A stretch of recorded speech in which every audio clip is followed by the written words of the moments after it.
दोस्तों, स्वागत है आपका स्टडी ऑरिजिन के यूट्यूब चैनल पे। मैं आ गई हूँ फिर से एक नई इन्फॉर्मेशन को लेकर के। और आज की जो इन्फॉर्मेशन है वो बेसिकली उन स्टूडेंट के लिए है जो यूजीसी नेट का प्रिपरेशन कर रहे हैं या फिर पीजी में पढ़ाई कर रहे हैं या फिर असिस्टेंट प्रोफेसर बनने का सपना देख रहे हैं। तो इन सभी तरह के स्टूडेंट के लिए ये वीडियो काफी ज्यादा हेल्पफुल होने वाली है। अगर आप पीजी में पढ़ रहे हैं या फिर असिस्टेंट प्रोफेसर बनना चाहते हैं तो आप यूजीसी नेट के माध्यम यूजीसी नेट नाम की चीजों से तो काफी ज्यादा वाकिफ होंगे। यूजीसी के द्वारा नेशनल एलिजिबिलिटी टेस्ट के नाम से एग्जामिनेशन होती है जो ऑल ओवर इंडिया के लिए कंडक्ट करी जाती है। और इसे क्वालिफाई करने के बाद आप किसी भी यूनिवर्सिटी कॉलेजेस हो गए उसमें अगर असिस्टेंट प्रोफेसर की रिक्वायरमेंट होती है तो आप उसके लिए अप्लाई करते हैं। आप अगर नेट दे लिए हैं, नेट क्वालिफाई कर लिए तो आप उसके लिए एलिजिबल हो सकते हैं कि जब भी आपकी वैकेंसी वगैरह आए तो आप उसमें अप्लाई करें। तो बेसिकली क्या होता था कि यूजीसी जो नेट है वो सेंट्रल लेवल पे कंडक्ट करी जाती है। तो उसी के आधार पे बिहार में स्टेट लेवल पे बिहार एलिजिबिलिटी टेस्ट की जो है शुरुआत करने की बात हुई थी। अगर आप स्टडी ऑरिजिन में पहले से अपडेटेड रहते हैं तो आपको पता होगा 26 सितंबर के आसपास एक और वीडियो पब्लिश करी गई थी बिहार एलिजिबिलिटी टेस्ट के नाम से। अगर आप सर्च भी करेंगे तो आपको यूट्यूब पे मिल जाएगा।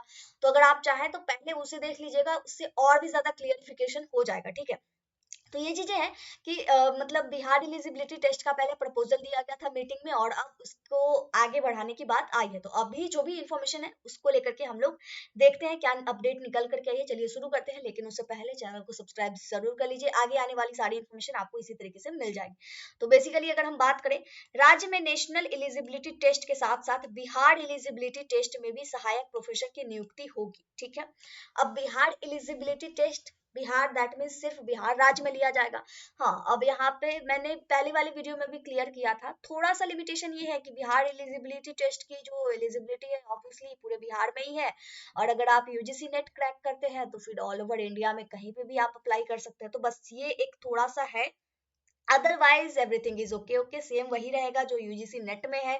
जो भी फैसिलिटी यूजीसी नेट में मिलती है वही फैसिलिटी आपको बिहार एलिजिबिलिटी टेस्ट में भी मिलेगी, यानी बीईटी बेट में मिलेगी। नेट और बेट इस तरीके का नाम आएगा। जैसे पहले यूजीसी नेट हुआ, अभी बेट होगा। अब लेगा कौन, यानी कौन सी एजेंसी इसकी एग्जामिनेशन कंडक्ट कराएगी, इसको लेकर के अभी अपडेट जारी नहीं हुई है। ठीक है, अभी यहाँ पे अगर आप देखें, सहायक प्रोफेसर की अर्हता के लिए यूजीसी नेट की तर्ज पे बेट शुरू करने का फैसला लिया गया है। इस पर सितंबर 2023 में ही शिक्षा मंत्री प्रोफेसर चंद्रशेखर की अध्यक्षता में बैठक में सहमति बन गई थी। शिक्षा विभाग ने सहायक प्रोफेसर की नियुक्ति के लिए बेट का प्रस्ताव मंत्रिमंडल में स्वीकृति के लिए भेजा जाएगा। ठीक है, तो ये ओवरऑल चीजें हो गई है। इसे क्वालिफाई करने के बाद पूरे बिहार में कहीं पे भी अगर असिस्टेंट प्रोफेसर की रिक्वायरमेंट होती है तो आप अप्लाई कर पाएंगे। और ये सब एक तरह से बेटर है ना, कि सेंट्रल लेवल पे जो फाइट करना पड़ता था वो बिहार स्टेट लेवल पे कई सेंट्रल लेवल की तुलना में तो ये ओके ओके रहेगा ना। तो बस एक चीज है कि चलो यूजीसी नेट तो था ही था, बिहार एलिजिबिलिटी टेस्ट भी आ रहा है। तो बस प्रिपरेशन जिस तरीके से कर रहे हैं करते रहिए। पोस्ट ग्रेजुएशन कोर्सेज जो है आपकी उसे प्रॉपर तरीके से पढ़िए। अगर आप अभी परस्यू कर रहे हैं, जो पढ़ लिए हैं उन्हें यही सलाह दूंगी कि आप अपना पीजी का जो भी सिलेबस वगैरह है उसे रिवाइज करना शुरू कर दीजिए अगर आप इस एग्जाम के लिए देख रहे हैं तो। ठीक है, और जो पढ़ाई कर रहे हैं उनके लिए ये काफी ज्यादा हेल्पफुल होगा कि आप अभी से ही अपना जो कोर्स है उसे प्रॉपर तरीके से पढ़िए, ताकि आगे चल के जो भी कॉम्पिटिटिव लेवल का जो होता है ना वही आपको पढ़ना पड़े। एटलीस्ट आपका जो मेन पेपर है वो आपको क्लियर रहे। ठीक है, तो आई होप ये चीजें आपके लिए ज्यादा हेल्पफुल रही है। कोई कंफ्यूजन है या फिर कोई और जानकारी चाहिए तो कमेंट बॉक्स में पूछ लीजिएगा। लेटेस्ट अपडेट के लिए हमारे टेलीग्राम चैनल को ज्वाइन करना बिल्कुल मत भूलिएगा, लिंक डिस्क्रिप्शन बॉक्स में मिल जाएगा। मिलते हैं अगली वीडियो में अगली इन्फॉर्मेशन के साथ। यहाँ तक वीडियो देखने के लिए बहुत बहुत धन्यवाद। जय भारत, जय बिहार।